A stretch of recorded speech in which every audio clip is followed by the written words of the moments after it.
don't really think there are any other games out there that people can admit to having physical pain inflicted on them and still enjoying the game to its full extent. Mario Party is one of those games. One of the mini games actually had you twirling the joystick as fast as you can. Most people use their palm. It would actually tear the skin off of your hand. But it was worth the pain. Totally worth it, because this game had some of the most addicting mini games out there. This, in my opinion, really started the whole mini game genre of games that are out there now on the Wii and everything. And the whole board game aspect to it really added to the multiplayer fun that it presented. Basically because instead of just moving around a board and getting like bored, sort of like a Monopoly game maybe, it broke it up with these so well-crafted games that were so varied that they never got old no matter how much you played them.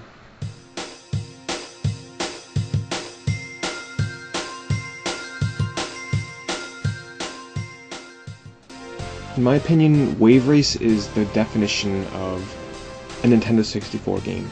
What do I mean by this? Well, for one, the graphics in this game, I think, push the system to its limits. In my opinion, this would be one of the best looking games on the Nintendo 64, which says a lot considering this is one of the early titles released for the system.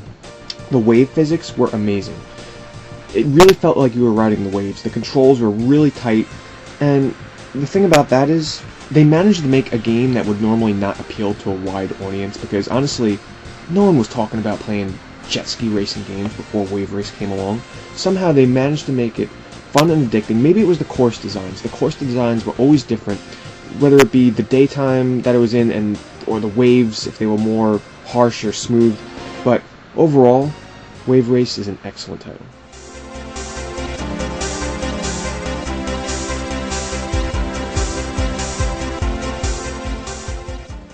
Snowboard Kids is one of those games on Nintendo 64 where you either don't know about it or you know about it and you're following like its cult status. This is one of those games that kind of went under noticed for the system. Now, sure, this is one of those games that probably took a lot of inspiration from Mario Kart 64, but how it managed to be different was the design of the game. Incredibly colorful, incredibly cutesy, the music was really upbeat. It took the items where you can, use power-up items and shoot things and do all this kind of stuff. But instead of going around the tracks, you would start at the top of a hill and work your way down. But it's not your typical snowboarding game that you would think of. You were in carnival zones, you were in like these city nightlife levels, snow levels where the sunset's coming down. It was really over the top and fun. Highly recommended.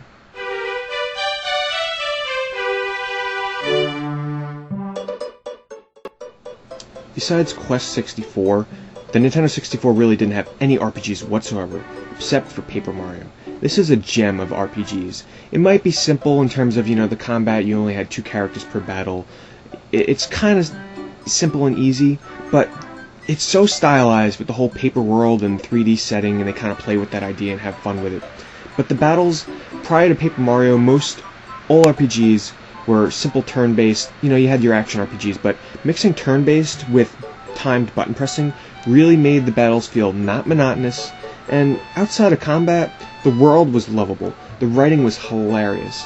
Without a doubt, one of the best RPGs I've ever played.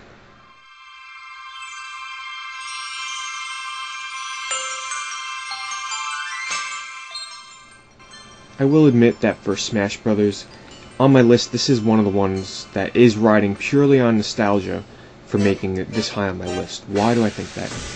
Back when it first came out, we had never seen anything like this before. All the great Nintendo characters coming together for a fighting game, unheard of. It was so much fun back then. It has not aged well in my opinion in terms of the combat compared to the other Smash games, but back then I had so much fun in multiplayer with this. Unbelievable. I was a Kirby player, that's really all I played. However, it's kind of hard to go back to and play this one now after playing Melee and Brawl, but based upon when I was playing it, one of the best, most addicting games I had played back in the 90s.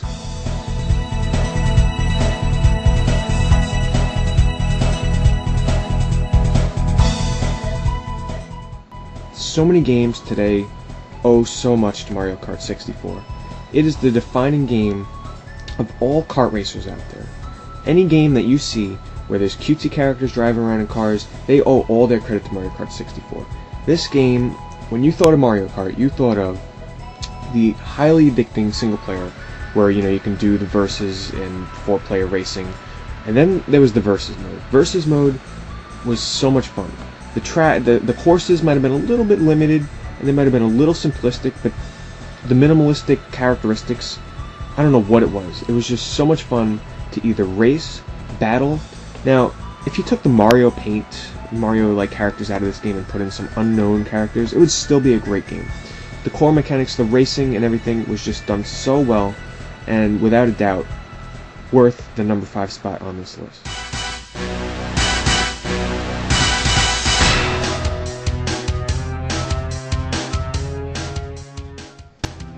Alright, listen up, you Halo and Call of Duty fanatics out there, especially the kids that didn't have Nintendo 64s. Without Goldeneye, first-person shooters on consoles today probably wouldn't be what they are.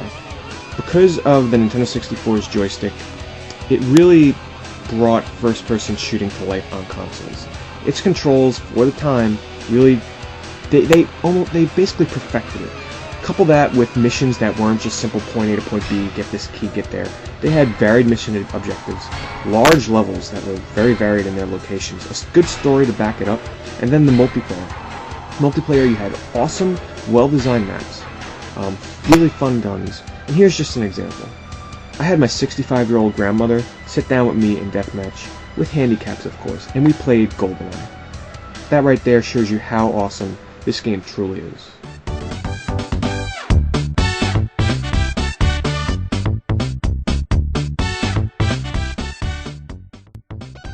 Diddy Kong Racing took everything that Mario Kart did so well and improved upon it 100%. You weren't just going from race to race to race with no, breaks in between. Diddy Kong kind of added in his single player an adventure mode where it felt more than just a regular kart racer. You had to, work your way up to unlock new courses by defeating bosses and gathering enough wins in races to unlock the next set of courses that were very varied in their locations. They had haunted levels in the woods, you had lava levels, you had snow levels, all these different levels. Couple that with a multiplayer mode that improved upon Mario Kart as well. In my opinion, the levels were more well designed.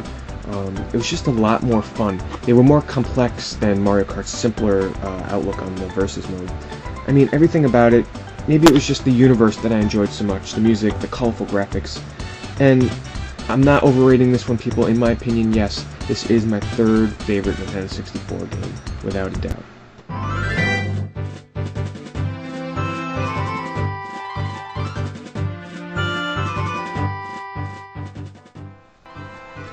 What can be said about Ocarina of Time that hasn't already been said? To me, this defines epic adventure game. I don't care if you call it RPG adventure game, whatever. I mean, it has every single element that you would want in a perfect game. You have tight controls with target lock-on. That was a gift from the Zelda gods. Amazing music. Characters that were very likable. Settings that constantly change. You had your water dungeons and the fire dungeons, and between that you had an overworld with tons of characters, tons of varied enemies. I mean, going through this game, you never had a bored moment. Every step was a sense of discovery. Couple that with the time element where you can go forward and back in time. You had never played anything like this. Some people call this the best game of all time. Totally worth that nomination.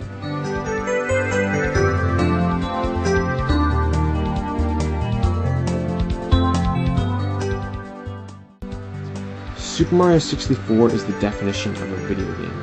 You have not lived until you have experienced this game's epic, fun, creative, imaginative, genius world. Everything about it, just the graphics, the colors in the worlds, how much fun it is to go around and collect stars, adding them to your collection. Every world is something different. Without a doubt, this is the definition of what 3D games on consoles today are, thanks to this taking advantage of the joystick on Nintendo 64. Without a doubt, the best Nintendo 64 game out there, one of the best games of all time.